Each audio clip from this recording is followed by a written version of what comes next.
Is Vladimir Putin a hero or a villain? Like many things in the US, this must be answered with absolute affirmative. You must revile him or love him. To revile him is to be on the side of right, and to love him to be on the side of evil. In short, only a binary answer is acceptable, and there's no nuance allowed. When legacy media presents you with a question that comes down to absolute good or absolute evil, you know you've stumbled into one of their critical narratives. Keep in mind that Putin has been touted in the love him, hate him storyline since well before the Ukraine war. As a contrast, consider President of China Xi Jinping. So, China is a major U.S. economic rival. They were a central player in the disease of unknown origin. They are rapidly expanding their military. They are expanding bases into international waters, challenging our maritime travel lanes. They oppress Tibet and their Muslim minority. They have been caught spying on us. They threaten their neighbors. They almost daily make military runs at Taiwan. And they have nuclear missiles pointing at the US. Now, with all this friction, there's a lot of potential bad guy stuff. Yet, legacy media doesn't force us to declare undying devotion or unrelenting hatred towards him. You can go so far as to shrug your shoulders and say, meh. Putin is altogether different. He's important to another narrative. How important? Well, let's take some other things that are going on in the world. What's going on in the Middle East with Israel is pretty big in the news right now. Do you think the average person can name an important leadership figure in Hamas, or perhaps any important Palestinian who has anything to do with policy, leadership? The US is in a direct shooting war with Yemen. Who's the leader of Yemen, or of the Houthi faction we're fighting? And a lot of elements seem to point at the idea that Iran might be behind the whole issue that's going on with Israel and Yemen. Who's the leader of Iran?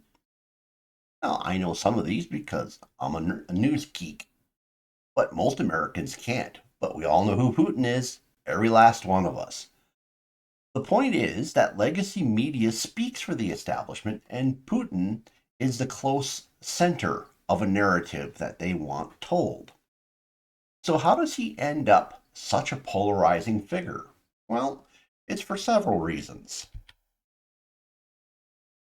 First, it had become a primary fixation of the neoliberal order to disassemble the former Soviet Union and incorporate it into the various World Economic and Security organizations.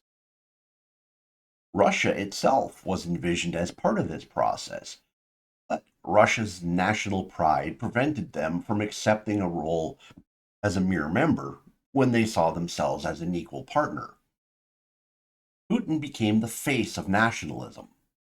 Those who favor a globalist order see him as this boogeyman, and those who question this order see Putin as a potential champion. And this narrative was happening well before the 2014 fight between Russia and Ukraine broke out. Ultimately, the contest between Russia and the neoliberal order plays out in Ukraine. Whoever wins or loses, likely the results will be very decisive and far reaching. A second area of polarization is because of religion. The Russian Revolution, the communist one that is, attempted to stamp out all religion because the Russian Orthodox Church was too intertwined with royalty and the church itself was a power base to contend with. The Soviet Union nearly destroyed Russian Orthodoxy. When the Soviet Union fell, there was a massive influx of Protestant missionaries. This helped reinvigorate Christianity in Russia. However, the Protestant view was seen as foreign and potentially dangerous. Newly independent Russia put a great deal of effort into channeling this new Christian energy back into the Orthodox Church and revived it. Now, the Russian Orthodox Church has always had a nationalist undertone. When Putin took over, he recognized that without an all encompassing communist state, nationalist Russia needed some form of cultural glue. Putin continued the work of reinvigorating the church to help create a better unification of the people. Now, I have no idea if Putin is a believer in Christianity. If he is or not, really isn't that relevant. In the West, his actions caused polarization. Christians, anti globalists, and nationalists looked at Putin's backing of the Orthodox Church as a value, a worthy value. This is even more enhanced because those same groups feel, or at least have been feeling for a while, that they're losing ground. On the other side of the pole, those who hold progressive ideology dear are horrified by a leader of a large country that embraces religion.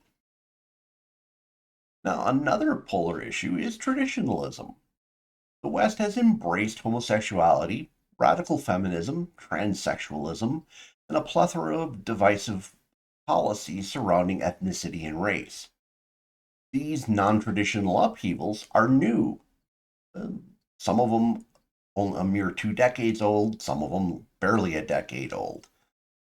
They're new and not universally embraced.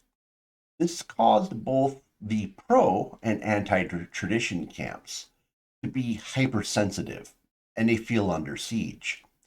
Embattled ideologies want to see their views spread as a form of vindication. These forms of anti traditionalism would be dangerous to a nationalist state such as Russia. Putin has deliberately put a roadblock in front of this new way of thinking. Thus, Western traditionalists see a champion. Anti traditionalists see the Antichrist. Maybe not the best use of the term in this case. Ironically, Ukraine is every bit as traditionalist as Russia. Something legacy media makes a point to avoid alerting their passive news watchers to. The war itself is polarizing. Some people believe there's no limit to the aid that we should be providing Ukraine, and some believe we've done enough. Between those extremes is a multitude of gradients in how far U.S. support should go. The binary declaration of the establishment is you are either for the Ukrainians or you're a Putin sympathizer. So, this logic shuts down some actual legitimate thought lines. If the logic of this binary support or non support follows through, it means pacifism doesn't exist. If you claim to be a pacifist, well, then you're not for Ukraine and you must be secretly a Putin supporter. With this type of thinking, it's impossible to believe there are national interests that are greater than the outcome of this war. So if you have any concerns about the well being of the United States that may be damaged due to this war, you aren't actually interested in helping the United States. You're just a Putin supporter. It also means there's no room to conclude that Ukraine can't win and they're wasting lives that can never be recouped. Clearly, if you take a position like that, you're just a Putin supporter, even if your goal is to try to save Ukraine from being destroyed in this war.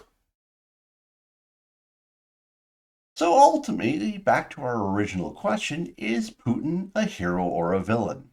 Well, it all depends on the narrative you believe and what you think will make a happy ending to that narrative. So, that said, are you on one side of the fence or the other? Are you in some of these gray gradient areas that I've talked about? Please throw your comments down there below. Any feelings about what's happening in Ukraine now? Looks like the tide may be turning in another direction.